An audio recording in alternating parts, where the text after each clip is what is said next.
या तो भूमि के टुकड़े के लिए या चमकते पत्थरों का ढेर लगाने के लिए या सुंदर अंगनाओं की एक भीड़ जोड़ने के लिए। इसके लिए युद्ध हुए और कोई युद्ध का तीसरा कारण समझ में नहीं आया।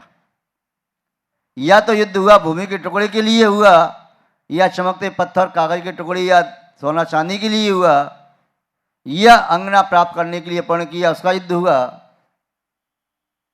अन्यथा युद्ध करने के लिए तीसरा कारण है पर्याप्त, चौथा कारण की आवश्यकता नहीं।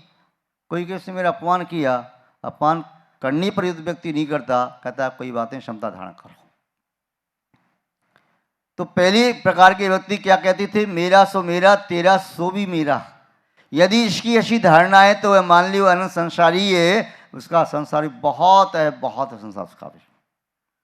दूसरा व्यक्ति जो कहता है मेरा सो मेरा तेरा सो तेरा, मुझे मेरा चाहिए नहीं, मुझे तेरा चाहिए नहीं और मेरा मेरे पास पर्याप्त है। पहली प्रकार की धारणा वाले व्यक्ति थे कौरव। उन्होंने पांडवों से कहा हमारा तो हमारा है ही, तुम्हारा जो है ना वह भी मेरा है, अब मैं नहीं देने का। एक सुई की नोक के बराबर नहीं दूंगा। दुर्योधन ने कहा एक सुई की नोक के बराबर नहीं। पांडवों ने संदेश भिजवाया श्री कृष्ण के द्वारा, दो न्याय अगर तो वादा, दो परिश्रम विधि वादा हो तो दे दो, केवल 5 ग्राम रखो अपनी भूमि तमाम, हम वही खुशी से खाएंगे, परिजन प्रश्न उठाएंगे। दुर्योधन वे भी दे न सका, आशीष समाज की ले न सका, उल्टा हर को बांधने चला, जो था साथ साधने चला। जब नाश मरने पर छाता है पहले विवेक मर जाता है। हरनी विश्रमकार किया, अपना शरीर विस्तार किया। कहने का अभिप्राय ये कि जो कौरवों की नीति थी वह ये थी कि मैं सुई की नोक के बराबर पांडवों को नहीं दूंगा। उन्होंने कहा न्याय से देना है तो आधा चाहिए, और न्याय से नहीं देती हो तो केवल 5 ग्राम दे दो, हम 5 भाई 5 छोटे छोटे ग्रामों में रह करके ही अपना जीवन पूरा कर लेंगे। नहीं, रावण कहता है मेरी मंदोदरी तो मेरी है ही। सीता पर मन लुभा गया, रामचंद्र की पत्नी को भी उठा करके ले गया। जो पर को भी पर की वस्तु को छीन करके अपना बनाना चाहता है वह निस्संदेह दीर्घ संसारी है। आपके मन में भी यदि पर की वस्तु को ग्रहण करने का भाव आता हो तो अपने मन से कहना, आत्मा से कहना, क्या बात है, अनंत काल तक संसार में परिभ्रमण करना है क्या? दूसरे के धन को देख करके, दूसरे की वस्तु को देख, स्त्री को देख करके मन खराब क्यों करता है? दूसरे प्रकार के व्यक्ति होते हैं। पहली प्रकार के तो हो गए कौरव जैसे, कंस जैसे, रावण जैसे, या और भी कोई व्यक्ति ऐसे उदाहरण लें जिन्होंने दूसरे की शक्ति को, वस्तु को छीनना चाहा। द्वितीय प्रकार के थोड़ा उत्तम है, वे न्यायप्रिय कहलाते हैं। कहते हैं तेरा सो तेरा मेरा सो मेरा। इस प्रकार की धारणा वाले थे पांडव। श्री रामचंद्र जी, पांडवों ने कहा हमें भाई आपका हिस्सा बिल्कुल नहीं चाहिए, हमारा जो हिस्सा बनता है अब दे दीजिए। रामचंद्र जी ने कहा मुझे आपकी मंदोदरी नहीं चाहिए, आपकी कोई कन्या नहीं चाहिए, मैं अपनी सीता में संतुष्ट हूँ, मुझे मेरी सीता वापस कर दो। युद्ध का कोई प्रयोजन ही नहीं है, मैं युद्ध करने नहीं आया, मैं तो अपनी सीता को प्राप्त करने के लिए। पर रावण ने कहा नहीं, मैं पहले युद्ध करूंगा, उसे हरा करके तब बाद में दूंगा। वो मुझे युद्ध की धमकी क्या देती है? हनुमान जी ने संदेश दिया और अपने अंगद भी गए, किंतु दोनों की बात रावण ने न सुना। तो महानुभाव इस प्रकार की वृत्ति वाली रामचंद्र जी रही या पांडव रही, वे न्यायप्रिय कहलाए। ये व्यक्ति समाज में सम्मानी होते, प्रतिष्ठित होते हैं और ये स्वयं का हित कर लेते हैं, समाज का हित नहीं करते, हित थोड़ा बहुत कर पाते हैं। तीसरे प्रकार के व्यक्ति होते हैं जो कहते हैं तेरा सो तेरा मेरा सो भी तेरा। क्या कहता है वह? ये मोह की भाषा है, प्रेम की भाषा है, राग की भाषा है, वात्सल्य की भाषा है, तीनों प्रकार की भाषा। मोह में व्यक्ति कहता है तेरा सो तेरा मेरा सो भी तेरा, मेरे प्राण भी तेरे शरीर में अटक रहे हैं, मेरा शरीर मेरा धन संपत्ति जो कुछ है तेरा है, चिंता नहीं करना। जो तेरा है वो तेरा है ही, जो मेरा है वो भी तेरा है। किसी पति ने अपनी पत्नी से कह दिया चिंता न कर, जो तेरा है सो भी तेरा, मेरा सो भी तेरा, मैं तो दीक्षा ले लूंगा। वह सुलझे विचारों का है। पत्नी कहती है दीक्षा आप लेंगे? हाँ सोच रहा हूँ दीक्षा लेने की। ठीक है, अच्छी बात है, बहुत अच्छी बात, सोचो, ये पकड़ो चाबी और मैं चली दीक्षा लेने के लिए। आप तो सोच रही अभी, सोचो। तो जिसकी धारणा ये होती है तेरा सो तेरा मेरा सो भी तेरा, ये भी आप संभालो। यदि आपके मन में ये है कि मुझे पर वस्तु में सुख मिलता है तो आप संभालो।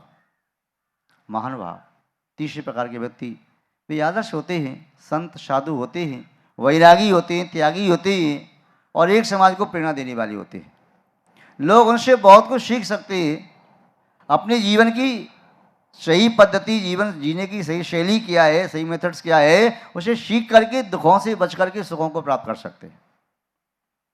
चौथी प्रकार के लोग हैं भगवान महावीर स्वामी की तरह से, जो मौन भाषा उपदेश दे रहे हैं, ना कुछ मेरा ना कुछ तेरा, ये दुनिया रेन बसेरा, आए थे कुछ लाई नहीं, जाओगे तो कुछ लेके नहीं जाओगे, यह संसार का पदकल का वैभव यहीं पड़ा रह जाएगा, सब ठाठ पड़ा रह जाएगा जब लाद चलेगा बंजारा। बंजारा मेले से दुकान को लाद के चलता है, मेला ज्यों की तो पड़ा रह जाता है, सब पड़ा रह जाएगा। ये आत्मा जब कूच करेगी तो सब यहाँ ज्यों की तो पड़ा रह जाएगा, सब ठाठ पड़ा रह जाएगा जब लाद चलेगा बंजारा। जब बंजारा अपने सामान को लाद के चलेगा, आत्मा अपने गुण को, अपने पुण्य और पाप को लेकर के चलेगी, तो ये पुद्गल का वैभव ही पड़ा रह जाएगा, एक इंच भी सरक के नहीं जाएगा। आपने पुण्य से कमाया, पाप से कमाया, आपने कैसे भी कमाया, उसके निश्चय आपने कितना पाप किया है, उस पाप का फल आत्मा भोगेगी। आपने यदि पुण्य भाव से इकट्ठा किया है तो पुण्य का संचय होगा, पुण्य के लिए वे किया है, पुण्य का संचय होगा, और पुण्य आपकी आत्मा में गया तो भव तो साथ देगा। तो आकिंचन का से संसार में कुछ भी मेरा नहीं, कुछ भी तेरा नहीं, ये भ्रम है। जो है वह दिखता नहीं, मोह के कारण जो नहीं है वह दिखता है। आपके सामने पंखा चल रहा है, पंखे में तीन पाखुड़ी, जब पंखा चल रहा है तो तीन पाखुड़ी दिखाई नहीं दे रही, सर्कल दिखाई देता है। जो सर्कल है नहीं वो दिखाई दे रहा है, जो तीन पाखुड़ी हैं भी दिखाई नहीं देती। कभी बालक लकड़ी को ऐसे अग्नि में लगा करके और लकड़ी पकड़ के यूं घुमाते थे तो एक अग्नि का सर्कल सा बन जाता था, बड़ा अच्छा लगता देखने में, बहुत अच्छा सर्कल ऐसे बनाया, फूल पत्ती से बनाई, जल्दी जल्दी करते तो बोले अच्छा लग रहा है, किंतु है नहीं, दिख रहा है, अग्नि तो उस लकड़ी की छोर पर है। तो ऐसे ही संसार में दिखता है, जो दिखता है वो है नहीं, जो है वह दिखता नहीं। संसार में सुख दिखता है नहीं। दर्पण में मुख दिखता है नहीं। किसी भी दर्पण में मुख है क्या? किंतु आप देखोगे तो आपको आपका मुख चेहरा दिखाई देगा। तो दर्पण में मुख है नहीं, दिखता है देखने पर। संसार में सुख ऐसे है नहीं, किंतु मोह के कारण दिखाई देता है। सुख तो मेरी आत्मा में है, प्रतीक आत्मा में सुख है, सुख उसका स्वभाव है, किंतु संसार में है नहीं, फिर भी दिखता है। इसी का नाम तो मोह है। संसार में सुख, दर्पण में दुख, संसार में सुख, दर्पण में मुख है नहीं, फिर भी दिखता है। मोही प्राणी वही है जिसे पर वस्तु में अपनत्व का भाव दिखे, पर वस्तु अपनी दिखाई दे, अपनी वस्तु को भूल जाए। पर को अपना मान बैठा, निज को पहचाना नहीं, यह भूल है आपकी जो आपको जाना नहीं। आपको जाने बिना परमात्मा पद पाना नहीं, परमात्मा पद पा करके फिर संसार में आना नहीं। महानुभाव, अपने आप को देखना है। मोह यही है, सब कर्मों का राजा है। यह व्यक्ति को मारता नहीं, व्यक्ति की बुद्धि को नष्ट कर देता है, आंखों से अंधा कर देता है, और बुद्धि ऐसी कर देता है कि वह अनर्थकारी वस्तुओं को ग्रहण करता जाए। किंतु ये मोह की नींद टूटे तब तो अपनी आत्मा से साक्षात्कार हो। मोह की नींद छूटे तब तो कई व्यक्ति अपने तक आए। अभी तो बाहर भटक रहा है। बाहर भटका हुआ व्यक्ति, बाहर के पदार्थ में अटका हुआ व्यक्ति और बाहर की वस्तु पर वृक्ष पर लटके फल की तरह से लटका हुआ व्यक्ति हमेशा दुख ही पाता है। और बाहर अटका हुआ व्यक्ति दूसरों को खटकता भी है, और जो अपने आप में लीन है वह न तो कहीं भटकता है, न किसी को खटकता है, न कहीं जाकर के लटकता है। वह तो अपने आप में मस्त रहता है। किंतु ये नींद टूटे कैसे? स्वप्न में जी रही है, रात्रि का स्वप्न होता है तो सच्चा दिखाई देता है जब तक नींद नहीं टूटी, और नींद टूट जाती है तो ज्ञात होता है ये स्वप्न देख रहे थे। ऐसे ही दिन का भी स्वप्न आप देख रही हैं, मोह के कारण संसार के सब पदार्थों को अपनी मान रही हैं, अपनी आत्मा को भूल बैठी। यदि आंख खुल जाएगी तो सपना टूट जाएगा। आंख खुली तो सपना गया, आंख मुदी तो अपना गया। जिनको आप अपना कहते थे वे सब छूट गए। आंख खुली तो सपना गया, आंख मुदी तो अपना गया। 4 दिन का मेहमान यहां पर, श्वास रुकी तो दफना गया। कुछ नहीं, जीवन का राज इतना ही है। मुट्ठी भर राख और चुल्लू भर पानी, इतनी सी है जीवन की कहानी। इससे ज्यादा कुछ भी नहीं है। इस पर कितना नाज करते हैं, ये नाज करने की चीज नहीं है। आत्मा तो राज करने की चीज है। इस शरीर पर नाज नहीं करना है, शरीर पर राज करना है, इंद्रियों पर राज करना है। इनसे अपनी आत्मा की सिद्धि करना है, प्रयोजन को सिद्ध करना है।